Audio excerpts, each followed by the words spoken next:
Oi, oi, eu sou o Matheus e tá sendo uma semana puxada pra gente, mas a gente vai gravar um episódio sobre coisas que a gente sabe vagamente.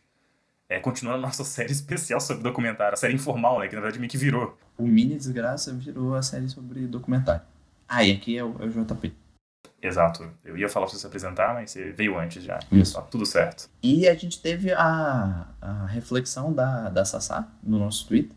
Foi muito interessante, que é falando sobre filmes baseados em história real. Só que aí a gente pensou, isso dá um episódio por fora, porque é um tema bem interessante, porque a gente pode falar bem e falar mal, e até sugerir uns filmes legais baseados em história real. E aí a gente estava pensando sobre o tipo de história real e tal, e como a gente mescla, né, a história real com a ficção, porque até o documentário tem um pouco de ficção. É aquele uso da narrativa transforma algo não ficcional em algo semi-ficcional, de certa forma. É Mas, aquilo, né, que a gente já debateu várias a vezes, gente já falou isso. é Mas, complicado, né? mas a gente pensou, e qual que é o gênero baseado em história real que é basicamente ficção e é só mentira? Biopic. Biopic ou as cinebiografias, né? Aham. Como chamam hoje em dia. É o que eu gosto de chamar de masturbação cinematográfica. Isso, é uma das várias categorias disso. E principalmente assim, a mais comum é principalmente grandes artistas, principalmente do mundo da música, né? Que também tem de atores e tal. Mas eu acho que o mundo da música é onde nós temos grandes ídolos pra gente poder, sei lá, dar dinheiro pros parentes dele depois que eles morreram. É pra isso que serve a biopic. Basicamente dá pra ele ou pro estúdio, e pro estúdio também, né, que tem um direito E pro da estúdio. música e da banda, né, então. A gente vai falar dos filmes, assim, com atores e tal, não são os documentários baseados na vida de grandes artistas, que também são um grande sucesso, né? Teve o da Amy Winehouse, teve um do Frank Zappa recentemente. É verdade, tem o Frank Zappa. Teve um sobre a Nina Simone que eu comecei a ver e não sei por que eu esqueci de terminar.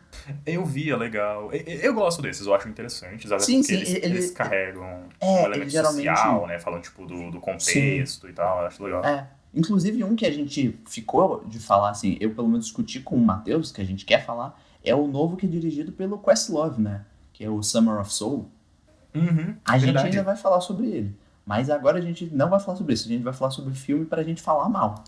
Que são as biopics. Porque diferente do documentário a respeito do artista, o biopic é só masturbação, pegando um músico, uma pessoa famosa, e pegando esse ícone e meio que endeusando ele, e construindo essa ficção, né? E eles pegam a história da pessoa e geralmente constroem uma narrativa muito típica, né, da sociedade que a gente vive, né? Tipo, de dificuldades, mas ele é um self-made man, né? Uma mulher que foi feita, que saiu da lama e veio ao sucesso. Aí tem um problema de droga no meio, aí ele supera isso ou não, eu não sei.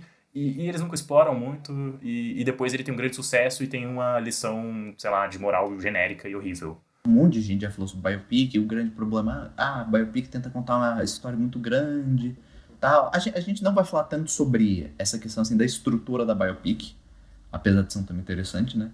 Mas focar por que biopics são os piores documentários já feitos, não sendo documentários.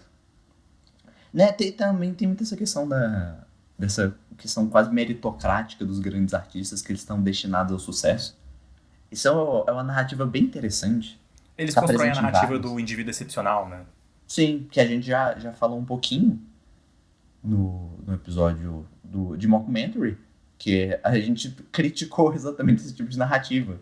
Aí a gente traz agora.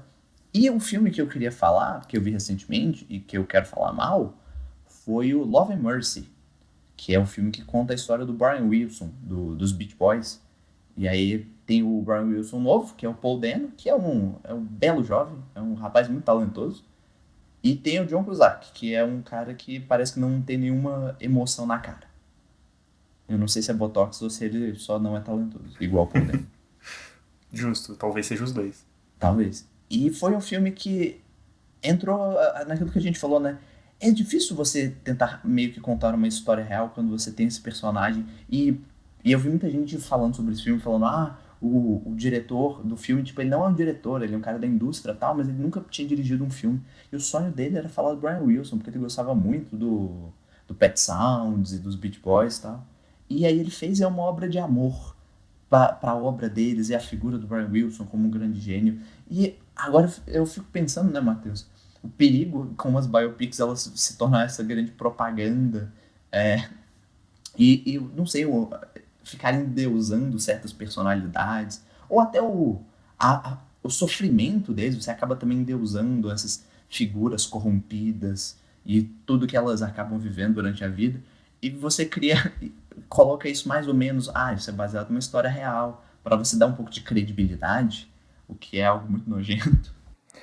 Eu acho que existe esse elemento, né, inclusive na literatura que a gente tem lido a respeito, né, de documentário, que é um elemento muito característico da produção não ficcional, que é o uso dessa coisa de estar baseado na realidade, traz um certo a mais para esse conteúdo, e que muitos outros gêneros, outras produções fazem um uso muito antiético, às vezes, disso, ou um uso mercadológico, e você pode questionar, né, esse uso específico, se ele foi ético ou não, que é, sei lá, o exemplo mais icônico seria Bruxas de Blair, né? Que eles falaram que era, né, um found footage, né? Então era coisa real, mas na verdade eles só era um jeito de você conseguir dinheiro, né? De criar uma hype em cima do conteúdo. Mas a biopic, ele faz isso, né? De tentar criar uma conexão emocional e essa coisa de baseados na vida real, de que, mas poderia ser você, esse grande ícone, mas que na verdade não é bem assim que funciona. Eu não sei, é realmente algo meio nojento algumas vezes. Ah, e aquilo, o principal motivo de fazerem esses filmes é porque as pessoas têm um grande fascínio, né? Uhum. Pelos grandes artistas, né? Assim, o nosso foco é principalmente falar sobre o mundo da música. Então tem, por exemplo, né, o filme lá do Fred Mercury. Então, porque o Fred Mercury é o grande gênio da música, o maior cantor da história. E você acaba comprando pela nostalgia, que a gente também já falou, né, no episódio da Cruella, nostalgia é um negócio para vender. Se você está no século XXI, seu produto não é baseado na nostalgia, você está fazendo errado. Você também tem. A gente não pode negar, biopics são negócios muito lucrativos e é um negócio que vale a pena investir. Porque você sabe que você vai ter um público com isso. Você sabe que os fãs, apesar de existirem muitos casos de fracasso, né, de biopics, até recentemente a gente teve, eu não sei se é só, Matheus, essa grande história da biopic não autorizada do David Bowie, que a família, né, não autorizou, não deixou que usasse nenhuma música. E aquilo, é ruim. Mas entra no negócio que você tinha falado, assim, dos bastidores sobre o passado, né, da biografia não autorizada. Que na verdade eu não sei dizer, mas aconteceu no Brasil, né? O caso mais icônico, que, sei lá, toda pessoa vai conversar, é o caso da biografia do Roberto Carlos, né? Que você teve Sim. todo um desenvolvimento jurídico em cima disso, porque ela não era autorizada. Mas era um trabalho feito por um historiador, né? Era um cara que ele pegou conteúdos de entrevistas, ele fez um trabalho historiográfico muito fascinante, na verdade. Ele não fez nada antiético, se você parar pra pensar, né? Mas ele não chegou pra família e ele pegou só material que estava disponível, né, publicamente, e criou, né, essa biografia não autorizada. E depois veio um coletivo de artistas brasileiros, vários que eram contra isso. Então teve uma Né? mobilização social O muito grande a Caetano respeito Veloso disso. também, eu lembro que ele tava nessa. O Chico Buarque também e tal.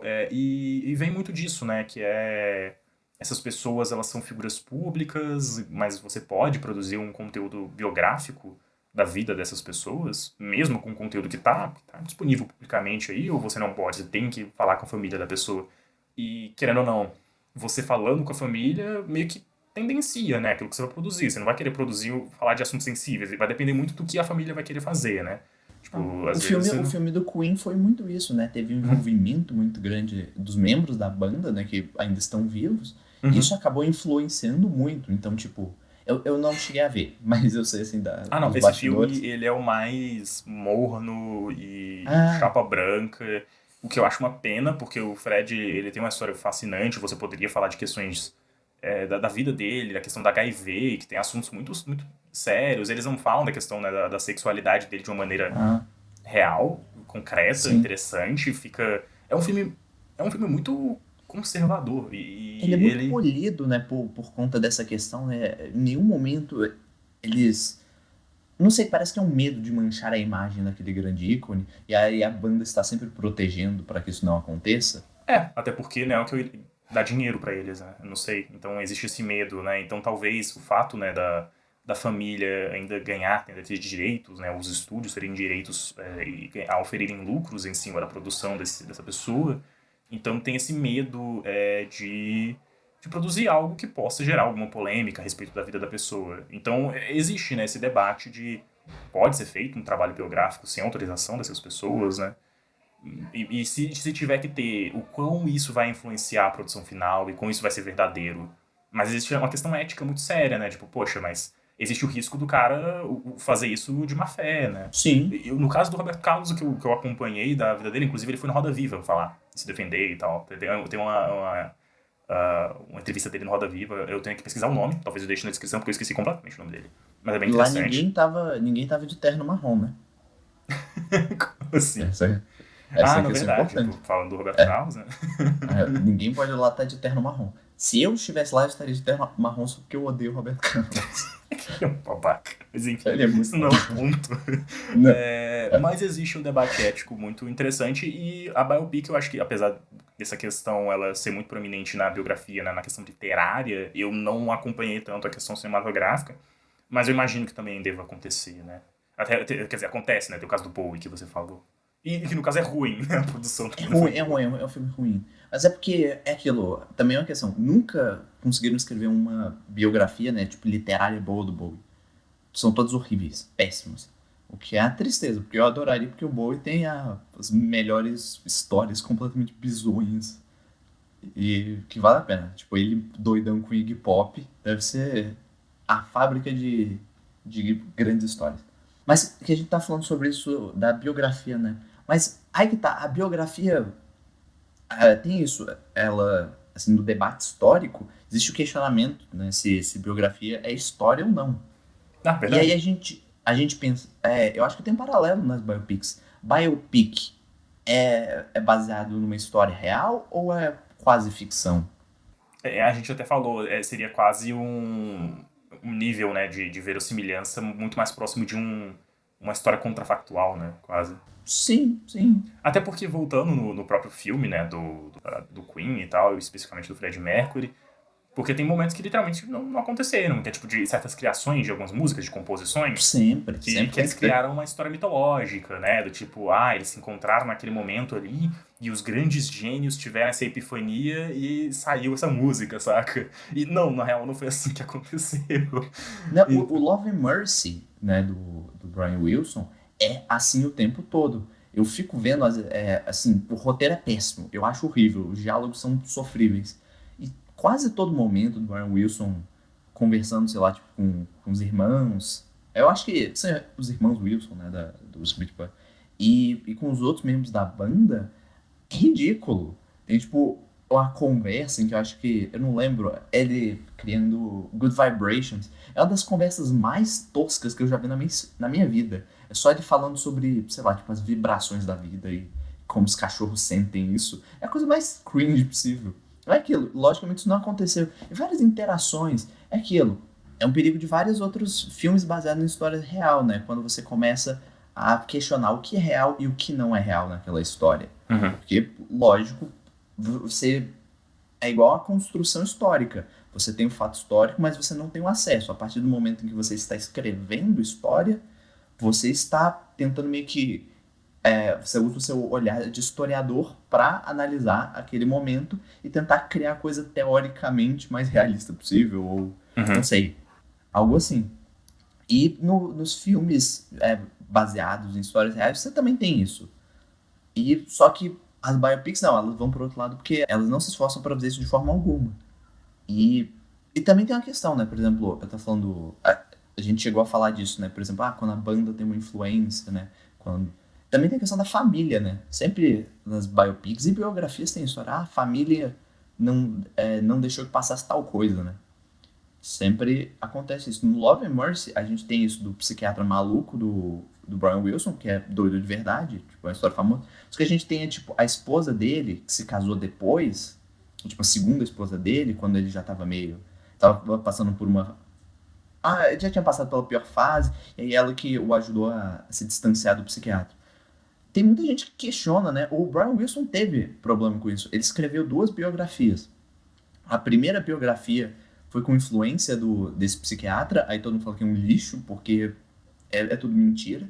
E a outra foi com a ajuda, assim, de outro ghostwriter. Só que algumas pessoas falam, tá, mas será que isso daqui não é influenciado pela esposa dele? Porque eu não conheço muito a história do Brian Wilson, mas algumas pessoas acham que talvez ela tenha influenciado essa vida dele depois que ele largou o psiquiatra. Porque ele, sei lá, ele é um cara com problemas psicológicos muito graves. Então, quando ela foi lá e começou a tipo, soltar ele pra poder voltar a fazer as coisas dele, algumas pessoas acharam que talvez ela estivesse pressionando. Eu não sei, eu não conheço muito. Então, enfim, o filme é baseado mais ou menos nesse olhar dela, de que não, ela foi lá protegê-lo daquela figura horrível do psiquiatra. E aí parece vilão de filme infantil. É igual essa questão, tipo, o olhar do historiador tentando ver a história, ou até, se a gente falar, sei lá, de um historiador fazendo uma biografia, ele vai tentar ver a vida da pessoa e vai tentar pegar vários pontos de vista e construir da melhor forma. A biopic, geralmente, ela não faz isso, ela não se importa muito com esse lado. Ela vai querer só mostrar o lado, assim, ou o lado que em Deus é aquela pessoa, da forma mais chapa branca possível, ou que, sei lá, tipo, distorça a verdade para tirar qualquer possível tipo de conflito que poderia ter acontecido na vida real. Eu acho que existe esse elemento muito interessante, mas eu acho que isso é muito mais um problema em biopics de certos ícones. A gente vive numa cultura de celebridades, né? A gente já falou isso a respeito até de rede social, em que hoje o grande sonho é todo mundo ser uma microcelebridade, né? Essa é a possibilidade que todos têm. Então a gente vive muito nessa sociedade orientada, né? Esse culto à celebridade. Mas existem, assim, biopics, talvez por conta de um certo distanciamento histórico, que são mais interessantes, assim. Eu não sou uma pessoa que tem muito conhecimento histórico, por exemplo, da figura do Van Gogh, né? Mas você teve recentemente, um atrás do outro, né? Inclusive aquele Loving Vincent, que eu achei interessante porque ele incorpora o elemento estético da própria arte do Van Gogh, né? Sim. Das pinturas dele em contar a história dele e tal. Apesar de ter um elemento polêmico a respeito da vida dele, se ele se matou, se ele não se matou, mas como eu já disse, né? Na verdade, eu não fui muito atrás da vida do Van Gogh, mas como produção, eles não sei. Eles trabalham de uma maneira mais interessante. Você tem o outro que tem o grande William Dafoe, né? Que faz o Van Gogh, que é o Nos portões do não sei o quê. Eternity Gate, se não me engano. Que é outra. No Portal da Eternidade. Uhum, que é legal também. Que tá na Amazon. Tem na Amazon. Eu acho que o fato de ser uma figura que não faz muito sentido, talvez você. Ele não vende tantos produtos assim, né? O Van Gogh. Você tem as pinturas deles, mas não é todo mundo sai comprando essas coisas e tal. Existe um elemento limitado, né, dessa lógica de comoditização, né, da figura dele. Então, eu acho que. Eu acho que talvez tenha esse elemento, né? Por exemplo, os membros da banda, né, do Queen estão vivos, os membros da família, então existe uma coisa existe o ganha-pão deles, né? Essa imagem do Fred Mercury tem um valor financeiro, mas também não só financeiro, ele serve como uma certa âncora também do valor dessas pessoas que participaram da banda, né? Se você começar a mostrar outras... E eu não tô falando, tipo, de mostrar coisas horríveis, mas mostrar que ele era uma figura que tinha seus problemas, explorar de uma maneira mais interessante, porque não foi explorado, basicamente, no filme. Existe esse medo disso ser atrelado à imagem dessas pessoas que estão vivas e tal. Então, acho que é por isso, talvez, que elas têm essa coisa da criação do ícone, diferente de biopics que trabalham com figuras já há um bom tempo mortas e que também não são figuras super icônicas que vendem, né, muito produto. Você tem, inclusive, uma biopic, tecnicamente uma biopic, eu acho, não sei se você pode considerar, que é aquela do Soderbergh e do Kafka. Não é tão, né, tipo, incrível, mas eu acho interessante que eles tentam incorporar certos elementos da literatura, né, criar uma atmosfera meio da literatura do Kafka dentro, né, desse filme. É interessante essa questão de como algumas pessoas realmente abraçam a biopic como algo ficcional mesmo. Sim. E aí pegam vários elementos. O filme do Elton John, né? Ele foi nessa. Eu não cheguei a ver, porque eu sempre falei, eu acho o Elton John porre. Mas... E a gente já não gosta tanto de ver biopics. A gente vê algumas e tal, mas não é um gênero que, pelo menos, não me atrai tanto, né? Por conta desses elementos que eu falei, né? Não, mas é interessante, assim, o uso tem uns momentos em que eles emulam os clipes, é interessante, né? Às vezes o uso da linguagem, sem precisar, não sei, ficar muito esse negócio do baseado numa história real. Uhum.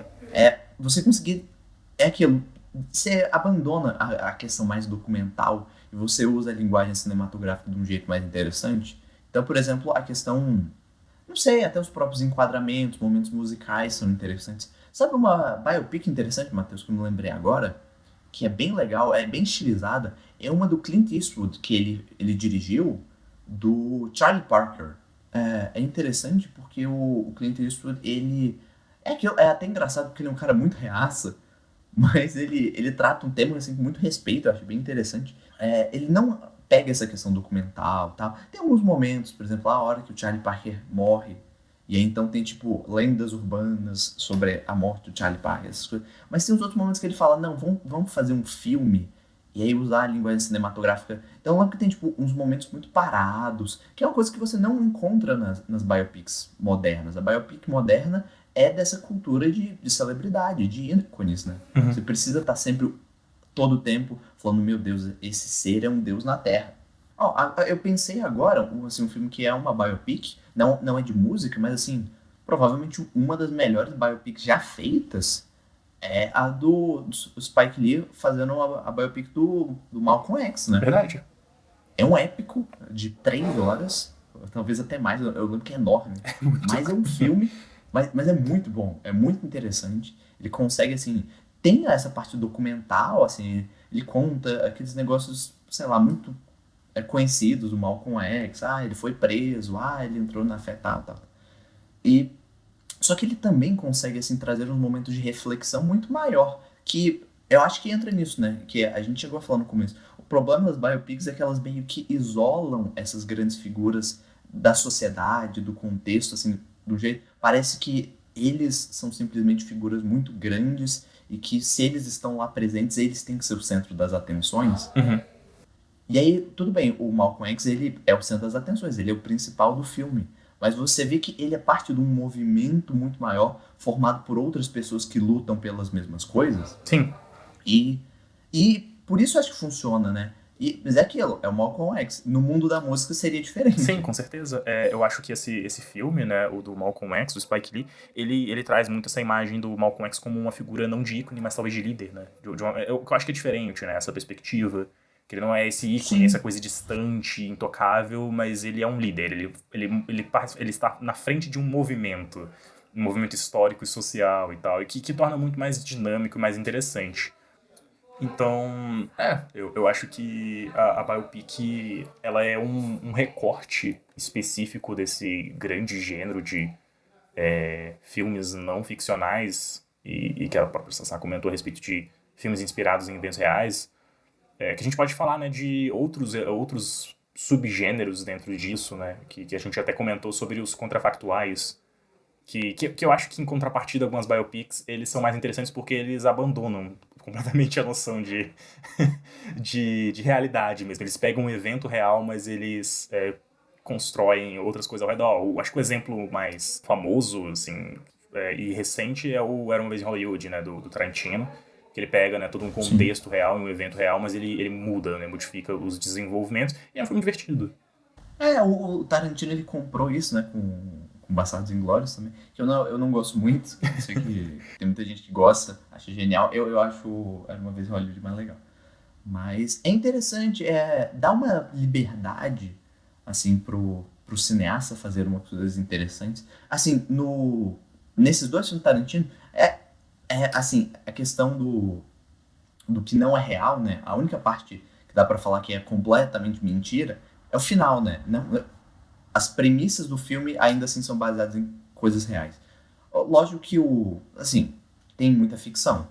Olha, a história que acontece no Bastardos Inglórios não aconteceu. Os dois protagonistas do Era Uma Vez em Hollywood não são pessoas reais, mas são baseados em pessoas reais. Uhum. Que é interessante. Mas é isso, né? Essa questão da liberdade de você criar eventos interessantes e coisas interessantes em um contexto histórico também é uma liberdade criativa muito grande. E que acaba sendo muito mais interessante, assim, não só como valor de entretenimento, mas porque você simplesmente consegue se distanciar, porque a partir do momento em que você está lá com aquilo, por exemplo, uma biopic, você tem aquele grande personagem com uma grande história, você tem que falar, o foco é ele. Mas quando você tira um pouco a realidade daquele meio, você pode falar de várias outras coisas muito mais legais. Você pode aproveitar, é uma coisa que tentam fazer muito, mas não dá certo. Você pode simplesmente falar assim, de questões atuais usando uma linguagem do passado, assim, o contexto histórico do passado. Eu acho que eu já resumi essa questão de você, toda forma de liberdade e de criar coisas mais legais é muito mais legal do que uma biopic. Desculpa, se você é grande fã do Fred Mercury ou do Brian Wilson, só desculpa, seus filmes são ruins. Não existe isso. A premissa é que eu gosto de coisas que são questionáveis também. Então, o ponto é ver o que tem de interessante, né? E que... Sim, claro, essa questão. É, a gente tem que parar de achar que certos filmes baseados em histórias reais são reais, porque talvez se eles mentissem ainda mais, eles seriam muito mais divertidos e igualmente mentirosos. Uhum. Porque acho que chega um ponto nisso, né? Todo mundo vai ver um filme baseado numa história real esperando muita credibilidade.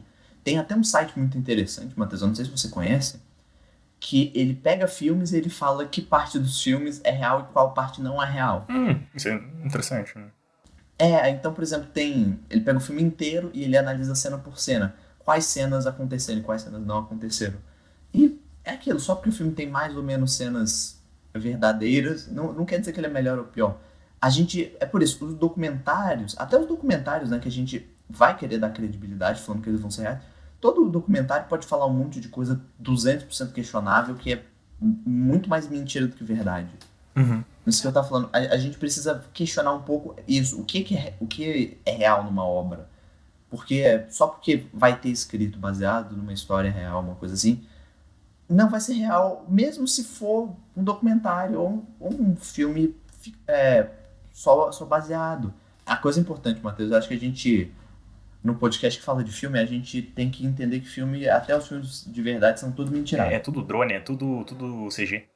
Exatamente, igual o Choque de Cultura nos ensina. Mas realmente isso é interessante, né? Esse caráter didático, talvez, das obras baseadas em eventos reais. Eu acho que esse é um elemento interessante que a biopic perde, talvez, um pouco disso quando cai nessa coisa do ícone, né? Mas é isso. Existe esse papel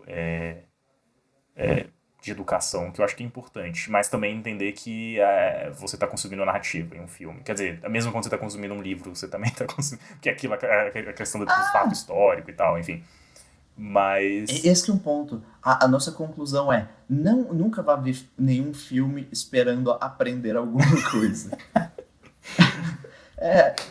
Esse é o grande problema. Até um documentário, não acho que você vai sair de lá sabendo tudo sobre o assunto. E todo mundo acaba fazendo isso. Todo mundo vê um filme e depois fala, aconteceu desse jeito. E aí depois vê que não foi. É a vida. A gente tem que parar de acreditar nas narrativas. E essa é a nossa conclusão, né? Assista esses filmes que não tem nada a ver com história real do que assistir biopic. Porque biopic você só vai aprender mentirada. Menos a do Malcolm X. A do Malcolm X me ajudou muito porque eu sabia muito pouco sobre o Malcolm X. Aprendi bastante. 3 horas de muito aprendizado. E se você tiver acesso a um lugar onde a gente consiga, sabe, né, piratear musicais, manda pra mim. Eu tô muito curioso pra ver, por exemplo, AIDS Town. É difícil de achar. Eu também... Jesus Christ Superstar. eu já vi. Mas tem filme, você acha? Tem. Algumas versões específicas você não acha, mas é isto. A gente vai sair do momento documentário e entrar no momento musical depois. Eu sou a favor, Matheus. Acho que musical A gente pode falar sobre musical francês. Que temos... a gente viu um filme do Jacques Demy. Uhum. É Demy o nome? Eu acho que é Demy. Eu não lembro dele. Eu gosto muito mais da esposa dele. A Agnes Varda é muito mais legal. Mas ele tem uns musicais interessantes também. Então é isso. A gente vai encerrar a nossa série especial sobre documentários. Mentira, porque a gente vai falar disso mais algumas vezes. E a gente vai entrar no momento do Cine Desgraça falando sobre musical. E a gente vai estrear com top 3 falsetes de Jesus em Jesus Superstar. Mas é isso. Então, acabando aqui. E a gente pede desculpa que a gente mentiu que ia sair o episódio especial. Não saiu. A gente não sabe quando vai sair. Quando sair, a gente... Quando sair, saiu, né? Sei lá. Quando sair, você vai ver. Tipo... Talvez semana que vem. Talvez não. A gente sempre faz uns negócios muito mais difíceis do que a gente imaginava. É a vida. Mas é aquilo. Esse é um momento. Se você quiser falar com a gente, ficar brigando com a gente nas redes sociais, ir lá no Twitter. Toda semana tem um negócio falando você poder falar com a gente, pode chegar lá e falar, meu Deus, lança o episódio logo, ou não lança nunca, por favor, só morre. Eu também aceito isso. Você também pode dar dinheiro pra gente, que ajuda. Tem nossa campanha no Apoia-se pra dar dinheiro pra gente, finge que vai terminar o projeto. Aí a gente só nunca acaba. E se você for uma pessoa inteligente, que saiba se comunicar, se você quiser participar de algum episódio, a gente pode conversar também. Que é bom que facilita pra gente, porque a gente, apesar de estar numa produção comunicativa, né, no meio de comunicação, nós somos terríveis. Horrível. Não, a gente não domina nem a linguagem verbal. Somos quase analfabetos também. Então, é isso. Se você é uma pessoa que, você falou de bobajada, fala pra gente e explica pra gente o que a gente falou de bobajada, que é bom que eu aprendo. Na verdade, boa parte do pretexto pra esse podcast é a gente falar coisa errada e as pessoas corrigirem a gente porque a gente tem preguiça de pesquisar. Isso. Essa é a vida. E no futuro, temos a intenção de trazer de volta convidados. A gente tá fazendo os mini, que é a nossa desculpa, pra não chamar ninguém, porque a gente é antissocial. Mas depois, né, quando a gente voltar a fazer episódio de verdade, novos convidados. E se você quiser participar, a gente vive na era das celebridades, você pode ter o grande alcance de 20 pessoas. Então... Isso. É a grande plataforma para qualquer acadêmico. Acho que é muito mais do que as pessoas que leem as revistas acadêmicas. Pois é, se você é um acadêmico que trabalha com cultura, ou qualquer coisa, você quer conectar isso a filme, fazer uma coisa pop, fala com a gente, que a gente sabe mexer com algumas das coisas e a gente pode produzir uma coisa interessante. A gente tem um grande arcabouço cinematográfico, que eu li um livro uma vez, aí eu falei que eu entendo cinema. A gente lê um livro de narratologia e tá tudo certo. Eu tenho um livro ali, eu comprei tem uns 4 anos sobre linguagem cinematográfica, eu nunca terminei de ler. Eu tenho 2, um eu li, o outro eu tô torcendo que por osmose eu vou aprender alguma coisa. Se deixar ele perto de mim, né, ao invés de abrir, talvez eu absorva algum conhecimento. Faz chá, Matheus. Dizem que chá faz bem. Fazer chá de livro, eu vou aprender. Você tem chá de fita, né? Tem chá de livro. Exatamente, eu posso fazer que nem o Dexter, né? Tipo, pegar o audiobook e dormir escutando ele. Eu vou saber já tudo. Foi assim que ele aprendeu francês, né? Omelette do fromage. Exatamente, que inclusive ele aprendeu errado, né? Não é do fromage. Omelette do fromage. Mas enfim. Acabando aqui, Matheus, vamos nos despedir antes que a gente fale mais referências de desenhos da nossa infância e musicais dos anos 70. Tem uma peça também, Comedians, quem tiver acesso a ela me passa, porque é difícil de achar essas coisas. Eu achei que você ia falar que tinha um musical do Dexter. Ia ser muito bom. Se tiver algum, me fala. Tipo o musical do Shrek. Exato. Não, se tiver, me passa, velho. É isto. Eu quero ter... Ela é uma plataforma também ao mesmo tempo séria, mas também que incentiva a pirataria. A gente nunca vai conseguir nenhum patrocínio. Não. Então, acabando aqui, Matheus, vamos encerrar e mandar um abraço para todos os nossos fãs e todo mundo que interage com a gente. Exato. E aproveito e falando dos nossos apoiadores, né? Todos os poucos, mas muito amados. E eu vou mandar um abraço especial pro Edison, que é um ser humano horrível. Ele sabe que eu odeio o Queen e ele me cadastrou na loja virtual do Queen pra eu ficar recebendo a newsletter deles. Então, Edison, eu espero que você morra. Não, mas daqui a uns anos você tem que criar seu filho. Quando você tiver, tipo, 90 anos. Não, 90 é muito. Tem que ser assim, chegou na expectativa de vida do brasileiro, morre. Exato. Cai do urso, morre assoprando a vela do aniversário. Igual no The Sims. Sim. Você fica velho. Mesma coisa. Enfim, agradecendo e tchau. Tchau.